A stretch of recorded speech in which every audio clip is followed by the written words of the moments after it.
This podcast is for educational and entertainment purposes only. Nothing stated on it, either by its hosts or any guests, is to be construed as psychological, medical, or legal advice.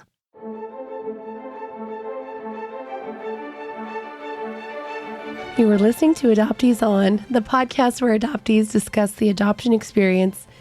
I'm Haley Radke. Oh, we're back, and I'm sick again. My voice is only going to be like this for the intro, because luckily I was healthy when I interviewed this week's guest, Svetlana Sandoval. Svetlana is an international adoptee, adopted from Russia at about 6 months old. We talk about what sparked an interest to search for her biological family, how she navigated the language barriers using technology and a friend of a friend. Svetlana also shares about her decision to reclaim her original name. Due to the sensitive nature of her reunion during the war, she will not be commenting directly on the conflict. Before we get started, I wanted to personally invite you to join our Patreon adoptee community today over on adopteeson.com. Oh my God. I'm going to leave that in because, listen, my dog just licked the microphone. That's Spencer. He's busy chewing on my hand, being a rascal, and keeping me company as I have my sick day here. Okay, supporting me on Patreon helps support the show and supports more adoptees around the world. And it also supports my brand new podcasting project I'm working on. I'm keeping mostly everything pretty secret right now, but we'll be excited to share more news with you soon. We wrap up with some recommended resources, and as always, links to everything we'll be talking about today are on the website, adopteeson.com. Well, let's listen in. I'm so pleased to welcome to Adoptees On, Svetlana Sandoval. Welcome, Svetlana. Thank you so much for having me. I'm so excited to be here. I would love it if you would share some of your story with us. Yeah, absolutely. So I am an international adoptee. I was born in Yaroslawl, Russia. It's about a 5-hour drive northeast of Moscow. I was born in March 1997 and then adopted 6 months later the same year to my family in Northeast Ohio. I had a pretty quote unquote normal childhood. I'm a same race adoptee. I was adopted by white parents who look enough like me that people looking in at our family didn't assume that I was adopted. I always knew that I was adopted. I think I primarily knew about my adoption through my parents telling me their bedtime story version of how they wanted a child so much that they flew across the ocean to get me. And here we were, happily ever after. And it seemed simple in those terms. And that was the only way my child self could understand how I came to be here. As a young child, being adopted was something I was really proud to share with people. Sometimes I would introduce myself and be like, and I'm adopted from Russia. It was like my fun fact or, go to when I was little. But I remember pretty early on, maybe around first or second grade, that pride started to shift when my classmates would ask me questions like, but who is your real mom? Or they would ask me something about Russia that I honestly couldn't answer because I didn't know much about where I was from. And I think those interactions formed shame that made me not want to talk about my adoption anymore. And those questions that I couldn't answer definitely shaped my own disinterest in my heritage throughout my childhood. Then throughout my preteens and adolescence, I had many mental health crises that stemmed from what I now see as kind of an obvious series of identity issues that stemmed from my initial loss due to adoption. And I didn't necessarily, again, look adopted to others. And in a way that kind of erased my own sense of self and curiosity of who I was outside of the context of my adoptive family. Did you have siblings growing up? So I grew up pretty much as an only child. I have 3 half brothers from my adoptive dad, but they were all pretty much grown and out of the house by the time I was adopted. Okay. Yeah. So solo. It was lonely. And then the identity issues I had kind of just intensified through my late teens and early 20s. By the time that I was in high school, I remember saying things to my friends like I must have been discarded after I was born. I think that core belief formed pretty early on, even though my adoptive parents never said anything like that to me. I was always told the like typical narrative, your birth mother must have loved you so much that she wanted you to have a better life. But I think as adoptees, we tend to assume the worst and we have no definite information how we came to be where we are. And then getting into my early 20s, I started to question more where I came from, and I slowly collected information from my adoptive parents from their time in Russia. And then over the winter of 2022, I was looking at this document that I believed was my birth certificate. I had it in my fireproof file box under the label birth certificate, but it was in Russian, so I couldn't read it. And I just happened to have a friend who had a friend. She offered to translate it. And in fact, it wasn't my birth certificate. It was a completely different document. It was a certificate of my adoption. So when I had that first translated document, that's when I really started to more critically question my adoption and what my truths were. And around that same time is when I found Adoptees On and started searching for adoptee community. Then I continued asking my parents for any information that they had. And they collected everything for me and gave me this Talbot's box filled with all of the court documents and paperwork from Russia. And among all of the documents was this tiny yellow folded up lined paper with my birth name written in Russian cursive handwriting.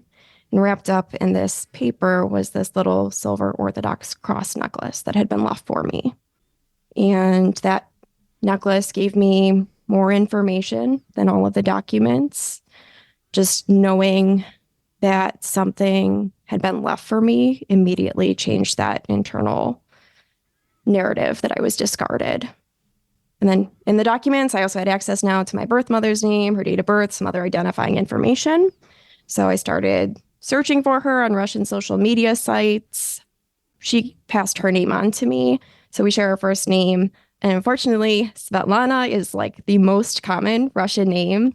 And at the time, I didn't really have understanding of how commonly used like their nicknames are, and didn't have a good grasp of the language and how the names are listed on social media. So I didn't have luck finding her on my own. The day after then, I had all of these documents and started searching. I found a private investigator and a Facebook page for Russian adoptees that some others had had success with. And within a few hours, I was in contact with my birth mother. It happened so fast. I wasn't expecting it. How old were you then? This is a year ago. So yeah.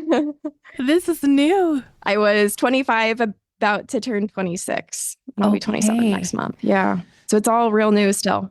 Oh my goodness. Okay. So to slow down just a little bit. Yeah. The Russian, there's a different alphabet, right? Yeah. And how's Google Translate when you're trying to, because you can't look at it and type something in, right? I mean. Yeah. I now can because I've downloaded the keyboards and everything. Okay. Then I had no knowledge. I had never explored Russian language before this. So I'm just copy and pasting. They have the feature where you can hold your camera up and it might pick up all the letters. Uh-huh. So I was typing things in English on social media because they also use English somewhat on social media. So it wasn't great. And Google Translate is not good for Russian. Okay. I didn't know. Yeah, no, I didn't know either last year. So, well, I'm thinking if this had happened, say 20 years ago. Oh gosh, yeah, I know. You'd need that friend of a friend to come and help you translate it into English, and then who knows if you could find her or not. Oh my goodness. That's a lot. That's a lot.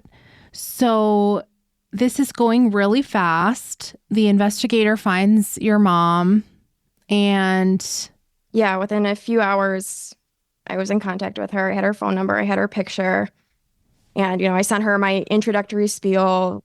My name is Svetlana Vladimirovna, my birth last name. I was born March 1997. I'm adopted. I'm looking for my birth family.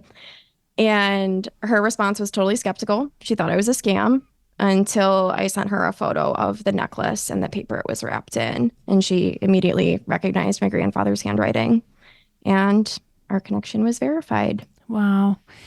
Did you ask your adoptive parents why you had to ask for those things from them? Yeah, I think it's kind of like we were in this cycle of like, I was disinterested. They didn't inspire the interest. I was also getting these external signals of like, being grateful. My parents did this wonderful thing. So I had all of these signals that maybe I shouldn't really think about this. So therefore I didn't show interest.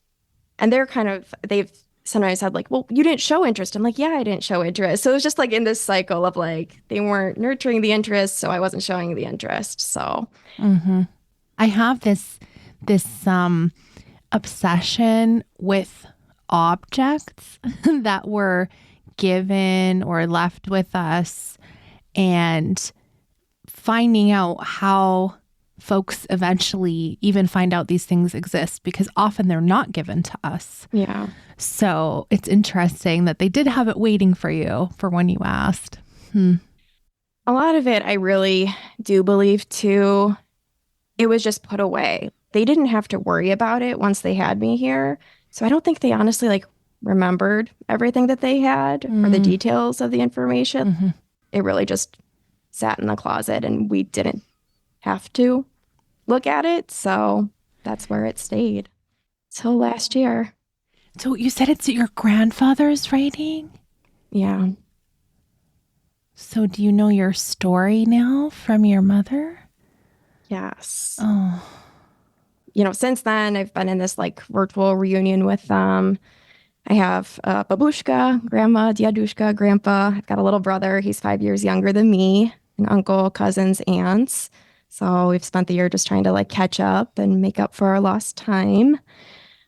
And yeah, I have gotten their side of the story. So to give a little bit of context here, I've heard some other Russian adoptees refer to our adoptions that happened in the 90s in post-Soviet Russia as like refugee cases. My family has certainly verified the economic hardship that they faced following the collapse of the USSR, but I don't necessarily identify or agree that I'm a refugee of the situation. My grandparents and mom have expressed that they had every intention to keep me. I was with my mom for 4 days in the hospital before I was relinquished. They ultimately made the decision because they were told that I was so sick, there would be no way for them to afford the care that I was going to need. But that really wasn't the case. According to my documents, after I was relinquished, I got a round of antibiotics and shortly after was sent off to the orphanage that I was placed in to be adopted out of. And I see the adoptions that happened and came out of Russia in the 90s as a much broader issue, that the international adoption industry that was booming at the time took advantage of the economic hardship that was happening in Russia after the USSR collapse. And I really believe my family was somewhat victim and coerced by this system. There was a lot of like misinformation and false diagnoses happening in Russian adoptee cases. So I don't know a ton about Russian adoption. I was researching a little bit before our conversation, and I've seen different figures. Like there's 60,000 Russian adoptees from that sort of time period in that decade, many of which went to the United States. And, the big news a while ago, right, was that Russia closed adoption to the United States. Right. 2013. Yeah. So, and it's interesting, the medical diagnosis, I've heard that from a few adoptees. Like, I don't think that's too unusual, sadly. Yeah. Including current day in the United States, domestic adoptions. I'm sorry. Right. I'm really sorry that happened. Thanks. Yeah. So you're super new in Reunion. I am. And it's far away, long distance. So what does your communication look like? We mostly message and text. It's easy to like copy and paste through a translator. Yandex for Russian adoptees is a much better translator than Google Translate. I've also, spent some time learning introductory Russian before I decided to go back to college. I spent last summer doing tutoring. So we do video call, but, with the language barrier, what could be a 5-minute conversation takes us an hour. So it's difficult. Okay. Yeah. I don't know that I'll ever, really feel like I can ask the questions and get the answers that I want until several years from now when I can speak with them fluently. And there's also this fragility of like trying to communicate these like deeply personal, intimate questions and feelings with a language barrier and with the cultural differences woven into that. There's always this fear that I have that it's going to be misinterpreted. Mm-hmm. Yeah. And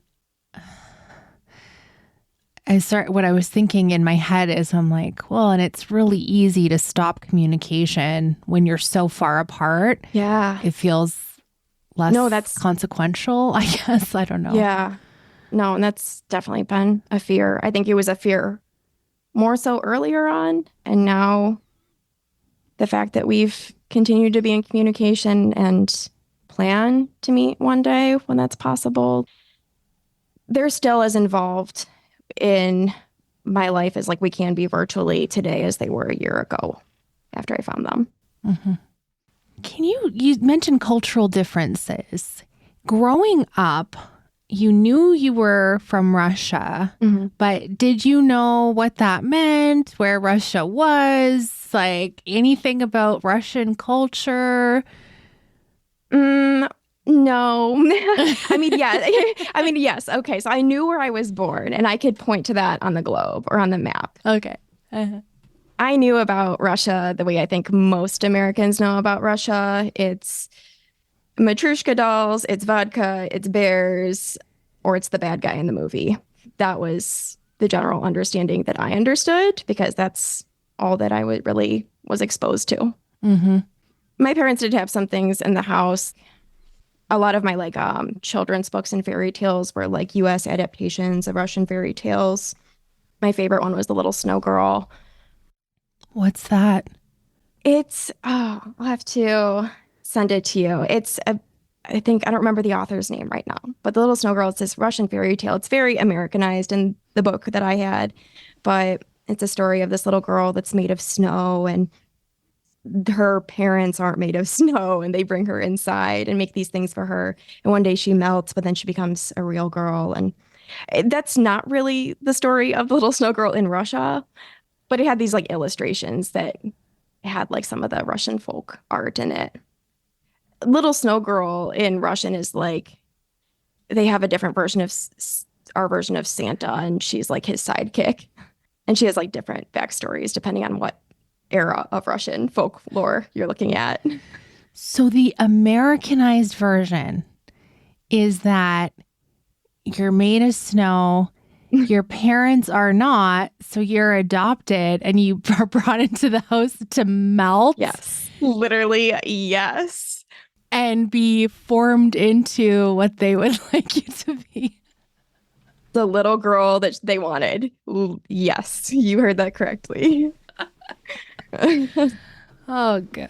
Yeah. Okay. Interesting. Huh. Mm-hmm. So now having let's call it the Americanized glasses on for a view of Russia up until you're, say 24. Mm-hmm. Now that you're like, oh my gosh, I don't understand the differences. What does that feel like? I feel like I'm imagining this pressure to like fast forward, must learn so I don't say the wrong thing or offend or. Yeah, I absolutely have just felt like I cannot grasp everything fast enough. And I remember when I first found them, I was like, just so upset. I'm like, why can't I learn all of this right now? And I also have to accept that there's like some things with my family. Nothing is that I learn, no matter how much time I could spend the rest of my life learning it about my history and culture. It's not going to be the same as if I had grown up there with them, and I'm still going to have this Americanized version of it. And it feels I don't totally feel like an imposter in some ways. Like I'm grasping on to everything I can to learn about it, but it's still just never going to be enough or authentic enough. Do you have a sense, this might be too early to ask about, but do you have a sense of what your Russian family thinks of your American perspective? They think it's American. They say that. They're like, "Oh, you're purely American." But I think I don't know if this is like unique, but my family and my birth mom has been really, I guess, open and accepting and willing to hear my side for the most part, and is more interested than like shut down or like that's wrong.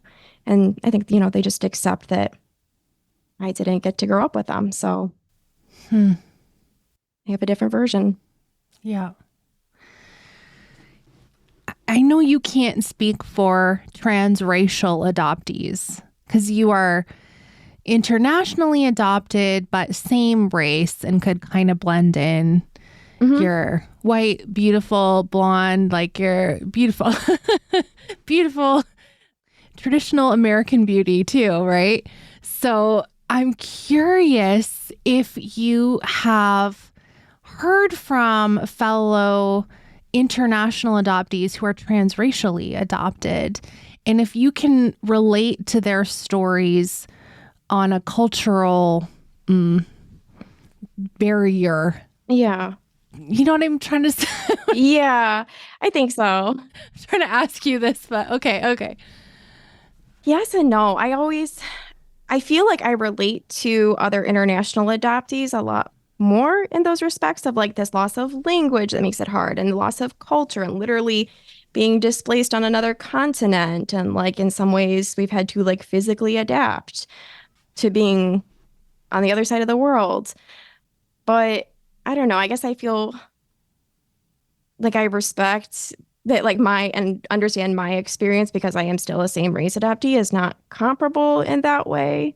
So I don't really feel like it's my right to take up space in their specific adoptee groups. Mm-hmm. So it has been hard finding like an intersectional space for me of like international adoptees and adoptees that are over here exploring consciousness and want to talk about all of the feelings and things. Because in my experience, I haven't found a lot of Russian adoptees that are over here on our side of adoptee land. Exploring the complexity of adoption Yeah. and the ethics and such. So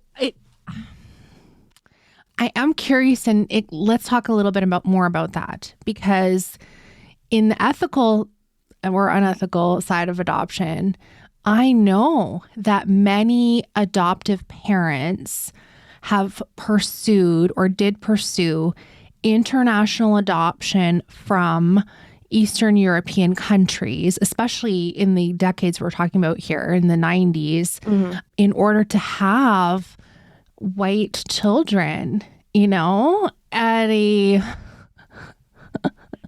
at a good rate. Yeah. So have you thought a little bit about that? Oh, totally. And I mean, my parents have verified that for me. And part of me is like, thank God you didn't try to adopt another race adoptee because that just would have been such a horrible environment. And now we know like the outcomes and extra trauma of like transracial adoption. And then there's like added complexity of like, yeah, I was white, so I could blend in and somewhat be more of this like, blank slate, not adopted daughter. So,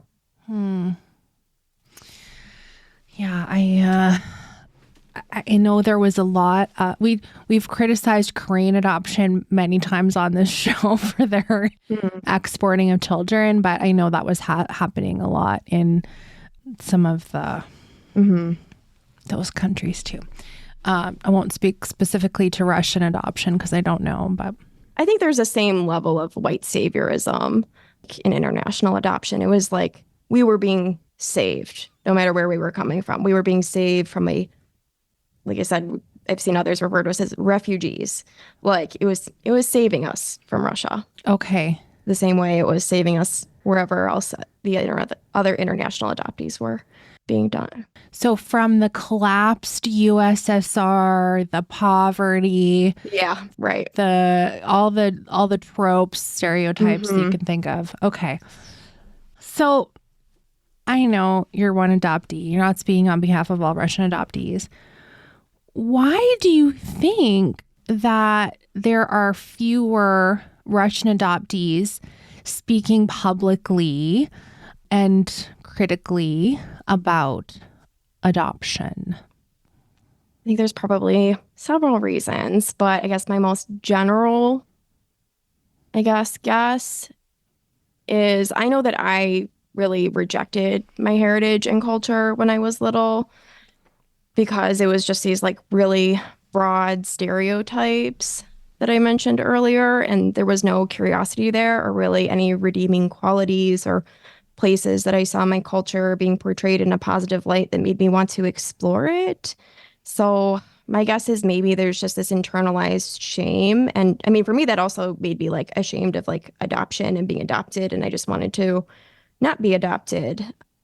And I don't know, I can only assume that maybe that's a big reason that they're not exploring all of that. Because I think if you start to explore your heritage and identity, then it's kind of like goes in hand, but then you have to, the next part of that maybe is exploring the adoption piece and how that has formed you. So as you've unpacked more and more of this, how do you unhook this skewed view you've had from the constant diet of American media about the Russian stereotypes like you listed off before? Like, how do you unhook that for yourself?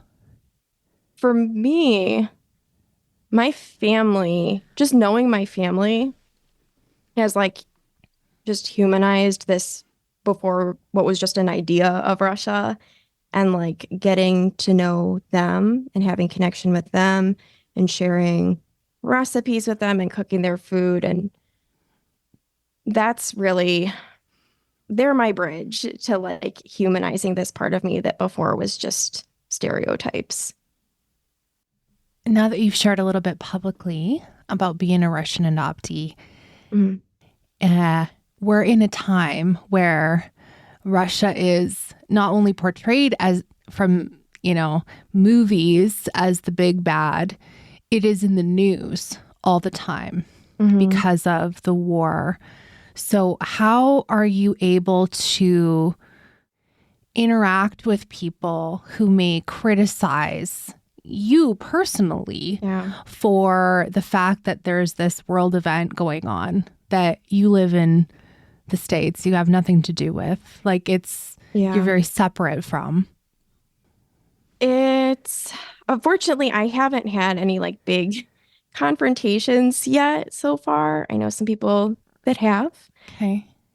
But at the start of the war, I was like, couldn't be a worse time to be like reclaiming my heritage and being like, I'm proud of who I'm from and I, want to explore my heritage for all these things, because like literally no one wants to hear how excited I am to be Russian right now. And it's tricky. And I definitely have evolved and have come to a place to allow myself space to explore and celebrate my heritage. But it does still feel like, I have to be sensitive and careful what I say and how I express my pride because of what's going on. So, but yeah, it's just so out of my control. It's like just horrible timing to be excited. Worst timing. And like, speaking of travel there, like I went and I was looking on, like, oh, restricted. It's like not recommended. Yeah, you can't even buy plane tickets from like the main. If you just search plane tickets and you go on Delta, whatever the major airlines are, it's like no flights. Sorry, no flights available at this time. It's like absolutely restricted. Yeah. There are ways, but in general, it's a big red flag. Don't do it. Right. So what's the recipe that were shared that you made, or just one? Yeah. So for my birthday last year, my grandma and I both made her miedowik tort. It's this honeybee cake. And I know this is common for a lot of adoptees, like just hated my birthday. Didn't really know why for a long time, but just hated it. And since my reunion this year, like everything has been a big first celebration. So it was like my first birthday since finding my family and really felt like the first time I could celebrate it. And I made her recipe and my babushka made the recipe in Russia. So we got to be, virtually connected through that. And that to me was just so sacred. And it was early on in our reunion. And it also just verified for me that it was as equally important for them finding me as it was for me to find them. Mm. And what do you think of the cake? Oh, it's delicious. I love it. It's like the miedowik tort is like, it's a traditional recipe and her version's like a little bit different than what you would buy at the Russian deli. But for me, that's like makes it even better. That means it's, it's my grandma's. Authentic. Yes. Yeah.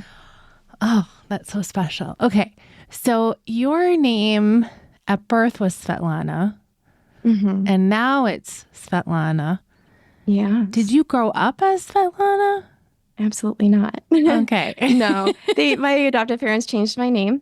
I was Elizabeth. And somewhere around high school, I started going by Lana. It's like I was like trying on this like more Americanized version of my Russian name. Okay, so you knew.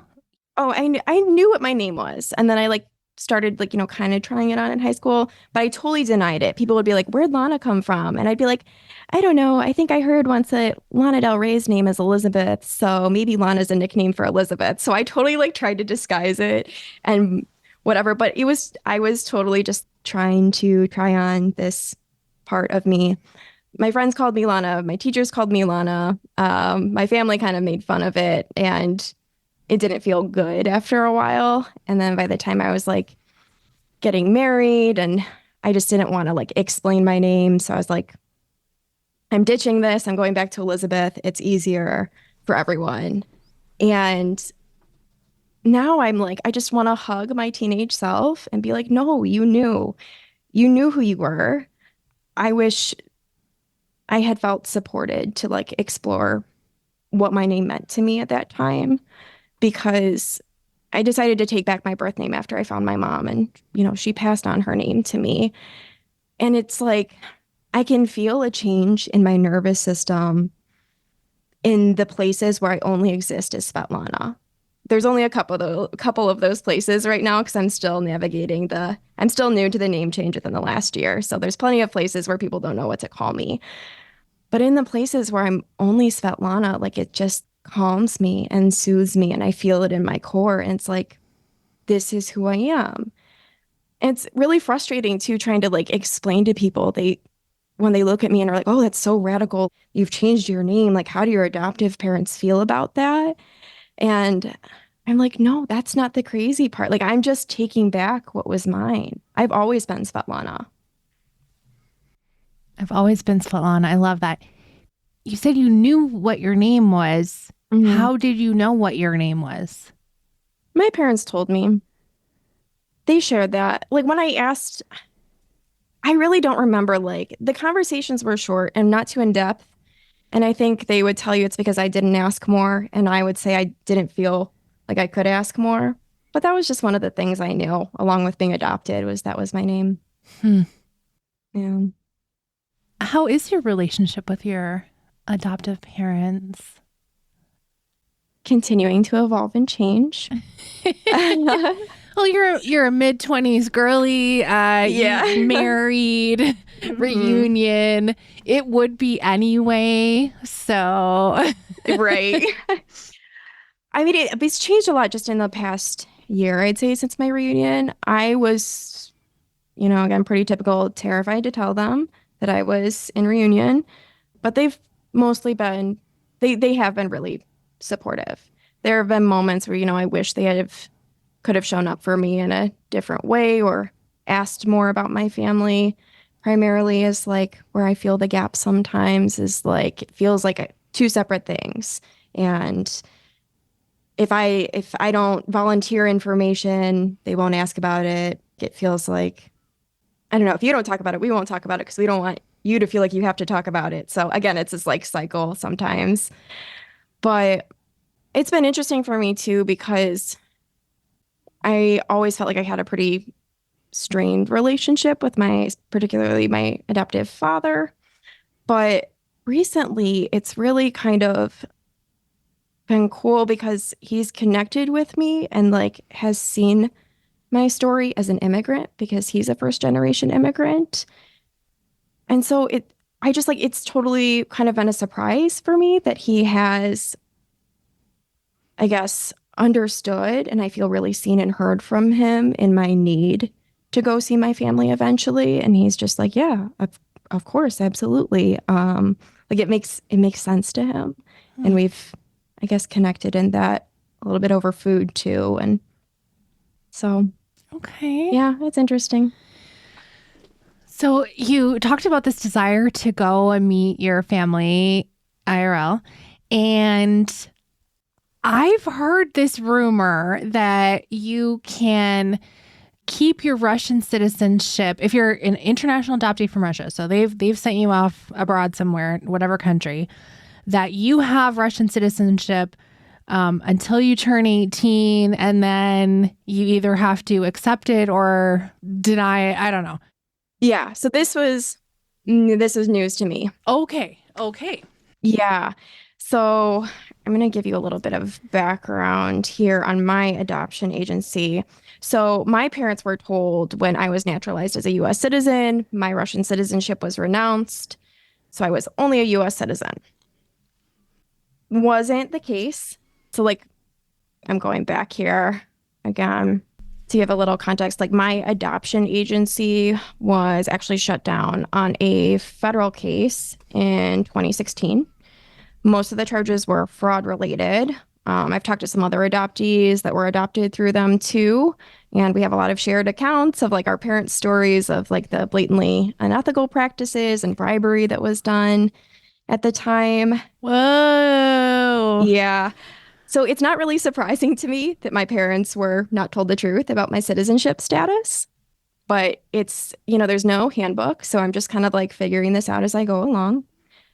So we have like birthright citizenship. You are still a Russian citizen. No one else can renounce it for you. So it's like literally impossible that anyone else could have done that. Only the individual can do that over the age of 18. Or to travel, you would have to confirm your Russian citizenship with the embassy or consulate that your state's assigned to, and then go through another, once that's confirmed, process again of renewing your Russian passport, because neither place right now recognizes the citizenship in the other. So I can't travel to Russia as a U.S. citizen. I can only travel as a Russian citizen with my renewed, valid Russian documents. Okay. Yeah. So if you're a Russian adoptee, you may want to look into this if it's of interest to you. And all the forms have to be completed in Russian. So I'm working with this agency in Chicago, and they're helping me fill out all the documents and everything. But it's such a long process, and there's no definite timeline here. Like the citizenship portion can take 3 months, it can take 6 months, it could take a year. And then when you fill out another set of forms, again, all in Russian, send it off to the embassy, then you have to make an appointment and go in person to the embassy or consulate. And then again, you wait another 3 months, 6 months, a year. So there's like no definite timeline. And that's, devastating and frustrating to not know when I'm ever going to see an end to it. And does doing that impact in any way your U.S. citizenship? No, not at all. No. U.S. citizenship's pretty, I don't know, simple. As long as you're actually, naturalized as a U.S. citizen, Russia can't do anything to change your U.S. citizenship. Right. I just can't travel legally there as a U.S. citizen, it's wild to me. Like my husband, he was born in the U.S. He could technically, geopolitical situation aside, get a visa and travel tomorrow because he was born in the U.S. So he's only traveling as a U.S. citizen. And I can't because my passport says I was born in Russia. So it's wild. Okay. Yeah. Yeah, that is very interesting. I've heard from a few different adoptees who are trying in some way to get citizenship in their country of origin. Mm-hmm. And for reasons, it's always so complicated. Yeah. I know, especially with the language barrier. It's like, I'm so nervous to go to my appointment at the embassy because I have to be able to at least request a translator, which I hear they're supposed to provide for you. But I should be able to explain myself a little bit and like ask for the translator at least. And there's still there's a Russian embassy in the States, or more than one? yeah, there's a couple consulates. One was shut down a few years ago. There used to be one in Chicago, but I believe there's 3 altogether now. There's one in, I think, Houston, then New York, which is the one my state's assigned to. So I'll have to go to New York. And then there's the embassy in DC. Oh, wow. Yeah. All the things I never knew. And we're recording in 2024, so, Could change. And we're not lawyers. So, yeah. wait, actually, I don't know what you do, but I'm not a lawyer. I'm not a lawyer, no. So we're not giving advice here. But yeah, okay. So you had assistance with your search, but now I understand you are connecting with other Russian adoptees and helping with what you can now that you've navigated some of this. I have found some Russian, there's a few maybe, Russian adoptees that I've really connected with. I think maybe this is repetitive to what I said before, but the specifically Russian adoptee spaces and communities just have been a little disappointing for me in that not a lot of exploring the adoptee consciousness. And I have to remind myself, like, there's no right way to be adopted. It's all different. It's all nuanced. You're not supposed to feel any certain way. But for me, I find more community and validation of my experience in the general adoptee community. But I have a handful, a couple of Russian adoptees that I've been able to share that with, which has been cool. And then I haven't done a lot yet, but have started volunteering with Adoption Network Cleveland and helping them because they do search volunteering. So helping them, like providing all the information I can to help Russian adoptees specifically kind of navigate starting the searches now that I have a better grasp of the language and how names work and how some of that searching can be done, on their own. Again, I know you're not an expert in all things Russian adoptee. Just throwing it out there because I'm curious. Do you find that a lot of Russian adoptees would have paperwork that has a birth parent name on it? How are people mostly finding? Can they DNA test? Is it? Yeah. No. Okay. No DNA testing. So I'd say most of the time, from what I have seen, people have some document with a birth parent's name and date of birth. Whether or not they can read it. Right. Yeah. Okay. And then there's also like in Russian names, you have the first name and then the patronymic name and the last name. So there's this whole other part of like understanding how the patronymic name is in the place of what we would have as a middle name. And it's usually, it comes from, it's a derivative of like if your father's name or grandfather's name traditionally. So also from that, you can kind of decipher maybe a grandparent's name or a father's name. So usually there's a name. DNA testing, no. I mean, I did 23andMe initially and I got nowhere. I've got, 5th, 6th cousins. They don't have the same DNA testing. So unless you're lucky enough that someone has moved to Europe or North America or something. Yeah. Sure. Or else, if they've sent out other children to be adopted out, that doesn't help you find them either. It just helps you find your whatever connections. Okay. Interesting.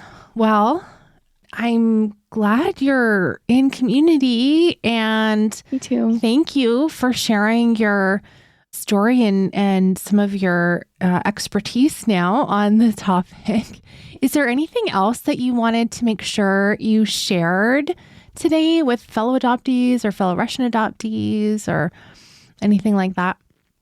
my hope for Russian adoptees is that they come over here and explore like adoption land too. I wish I saw and heard more Russian adoptee voices.